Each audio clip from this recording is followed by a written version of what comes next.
బుధవారం కేంద్ర బడ్జెట్ ప్రవేశపెట్టనున్న వేళ ప్రధాని అధ్యక్షతన ఎన్డీఏ పక్షాలు సమావేశమయ్యాయి. పార్లమెంటు లైబ్రరీ భవనంలో జరిగిన సమావేశానికి ప్రధాని మోదీ, భారతీయ జనతా పార్టీ జాతీయ అధ్యక్షుడు అమిత్ షా, కేంద్ర మంత్రి వెంకయ్యనాయుడు హాజరయ్యారు. తెలుగుదేశం తరపున కేంద్ర మంత్రి సుజనా చౌదరి, ఎంపీ తోట నరసింహం పాల్గొన్నారు. విభజన చట్టంలో ఆంధ్రప్రదేశ్కు ఇచ్చిన హామీలు, ఆర్థిక సహకారంపై ఈ సమావేశంలో సుజనా, తోట నరసింహం ప్రస్తావించారు. దీనిపై ప్రధాని మోదీ, కేంద్ర మంత్రి అరుణ్ జైట్లీ సానుకూలంగా స్పందించినట్లు సమావేశం తర్వాత సుజనా చౌదరి తెలిపారు. మన రాష్ట్రానికి డెఫినెట్గా ఆలస్యమైనవి కొన్ని, కానీ ఇప్పుడు రావాల్సినవన్నీ కూడా త్వరితగతిలో చేయాలని చెప్పి మేము ఇన్సిస్ట్ చేసాం. పర్టికులర్గా అమరావతి ఏరియాలో మనకి రైతులు ఎంతో కష్టపడి వాళ్ళ ల్యాండ్స్ అన్ని కూడా క్యాపిటల్కి ఇవ్వటం మూలాన ఆ క్యాపిటల్ గెయిన్ లేకుండా చేయాలనేది మేము రిక్వెస్ట్ చేసాం.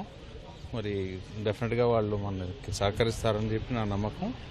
మిగిలిన ఇక రైల్వే జోన్ ఇలాంటివన్నీ ఉన్నాయి, అవి బడ్జెట్ ప్రజెంటేషన్ అయినాక వర్కౌట్ చేద్దామని అన్నారు.